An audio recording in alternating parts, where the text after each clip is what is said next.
Hello friends, welcome to Kalyani's உலகம். இன்றைக்கி இந்த வீடியோ உங்களுக்கு ரொம்ப ரொம்ப பிடிக்குங்க. சூப்பரான ஒரு மில்க் ஷேக் தான் செஞ்சு காமிக்க போகிறேன். உங்களுக்கு மட்டும் இல்லை, உங்கள் குட்டீஸுங்களுக்கும் ரொம்பவே ஃபேவரேட்டான ஒரு ஐட்டம் தான். சாதாரணமாக நீங்கள் குழந்தைங்களுக்கு போமோகிரானேட் ஜூஸ் போட்டு கொடுத்தீங்கன்னா குடிக்கவே மாட்டாங்க. ஆனால் போமோகிரானேட் மில்க் ஷேக் செஞ்சு கொடுங்களேன், இன்னும் கொஞ்சம் கொடுங்க இன்னும் கொஞ்சம் கொடுங்கன்னு கேட்டு வாங்கி சாப்பிடுவாங்க. எப்படி செய்யலான்னு சொல்லிட்டு பார்க்கலாமா? அதுக்கு முன்னாடி நம்ம சேனலை இன்னும் சப்ஸ்கிரைப் பண்ணாமல் பார்த்துட்டு இருந்தீங்கன்னா தயவு செஞ்சு சப்ஸ்கிரைப் பண்ணிக்கிங்க. பெல் பட்டனை ப்ரெஸ் பண்ணி அதில் ஆல் ஆப்ஷனை கிளிக் பண்ணிக்கிங்க. மறக்காமல் லைக் அண்ட் ஷேர் பண்ணி நம்ம சேனலுக்கு சப்போர்ட் பண்ணுங்கள். ஃபஸ்ட்டு ஒரு 2 ஸ்பூன் அளவுக்கு சப்ஜா சீட் தான் நான் தண்ணியில் எடுத்து ஊற போடுறேன். ஒரு 10 மினிட்ஸ் ஊறுனா போதும், நல்லா புசு புசு புசுன்னு கிளம்பி வந்துடும். இப்போ இது ஊறட்டும்.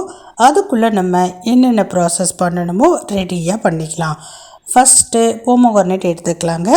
இதை கட் பண்ணி அழகாக அது உள்ளே இருக்கக்கூடிய முத்துக்களை மட்டும் பிரித்து எடுத்துக்கலாம். இந்த தோலையும் தூக்கி போட்டுறாதீங்க, காய வச்சு பொடி செஞ்சுக்கலாம். பொடி செஞ்சு டெய்லி ஒரு ஸ்பூன் கொதிக்க வச்சு குடித்தோன்னா உடம்புக்கு ரொம்ப நல்லது. சரி, இப்போ நமக்கு தேவையான மாதுளை முத்துக்களை மட்டும் தனியாக பிரித்து எடுத்துக்கலாம். நான் பிரித்து எடுத்துட்டேன் பாருங்கள். இப்போ இதோட வேறு என்னென்ன பொருட்கள் சேர்த்து அரைக்க போகிறேன் அப்படின்றத காமிச்சிடுறேன்.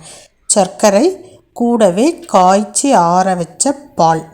இப்போ மிக்ஸி ஜாரில் நான் மாதுளை முத்துக்களை எடுத்துக்கிறேன். இது கூட தேவையான அளவு சர்க்கரை சேர்க்கிறேன். உங்கள் இனிப்புக்கு ஏற்ற மாதிரி நீங்கள் சர்க்கரை சேர்த்துக்குங்க. கூடவே காய்ச்சி ஆற வச்ச பாலை நான் ஃப்ரிட்ஜு உள்ளே வச்சு நல்லா சில் பண்ணி இது கூட சேர்த்துக்கிறேன். இப்போ நல்லா மிக்சியில் அரைச்சிக்கலாங்க. அரைச்சிட்டு நான் ஓப்பன் பண்ணி காமிக்கிறேன். இப்போ நான் எடுத்துருக்கிறேன் மாதுளையில் பாதி தான் சேர்த்து அரைக்கிறேன். இப்போ அரைச்சாச்சு.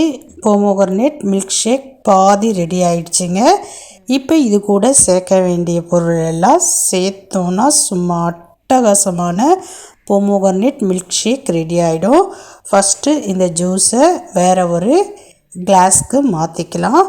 பாருங்கள், சூப்பரான கலர்ஃபுல்லாக இருக்குது பாருங்கள். அந்த போமோகிரானேட்னுடைய கலர் பாருங்கள் எவ்வளோ அழகாக இருக்குது, எனக்கு ரொம்ப பிடிச்ச கலர். இப்போ இது கூட சப்ஜா சீட்ஸ் 10 நிமிஷத்தில் எப்படி புசு புசுன்னு வந்துடுச்சு பாருங்கள். ஒரு 4 ஸ்பூன், ஒரு ஸ்பூன் சேர்த்தோன்னா 4 ஸ்பூன் அளவுக்கு நமக்கு கிடச்சிருங்க சப்ஜா சீட்ஸு. இப்போ சப்ஜா சீட்ஸ் சேர்த்தாச்சு.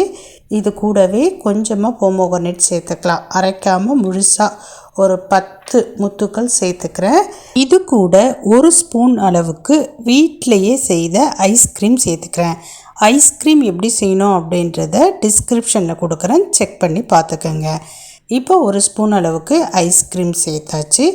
மறுபடியும் மேலே ஒரு 10 மாதுளை முத்துக்கள் சேர்த்துக்கோங்க. மறுபடியும் ஒரு ஸ்பூன் அளவுக்கு சப்ஜா சீட்ஸ் சேர்த்துக்கோங்க. அவ்வளோதாங்க, சூப்பரான போமோகிரானேட் மில்க் ஷேக் ரெடி ஆகிடுச்சு. குடிச்சு பாருங்களேன், சும்மா அட்டகாசமாக இருக்கும். உங்கள் குழந்தைங்களாம் உங்களுக்கு கொடுக்கவே மாட்டாங்க. எல்லாத்தையும் அவங்களே சாப்பிட்டுட்டு ஒன்று ஆப்ப விடுவாங்க. அதனால் செய்கிறப்பவே டேஸ்ட் பார்க்குறேன்ற சாக்கில் ஒரு டம்ளர் எடுத்து குடிச்சிருங்க. இல்லைன்னா நிச்சயமாக உங்களுக்கு இந்த போமோகிரானேட் மில்க் ஷேக் கிடைக்கவே கிடைக்காது. செஞ்சு பார்த்துட்டு எப்படி இருக்குது அப்படின்றத மறக்காமல் கமெண்ட் செக்ஷனில் நீங்கள் சொல்கிறீங்க, நான் உங்களுக்கு ரிப்ளை பண்ணுறேன். சரியா? இப்போ நான் கிளம்பட்டுமா? நேரம் ஆகிடுச்சு, நான் போய் மில்க் ஷேக் குடிக்கணும்ல, அதுக்கு தான் கிளம்புறேன். பாய்.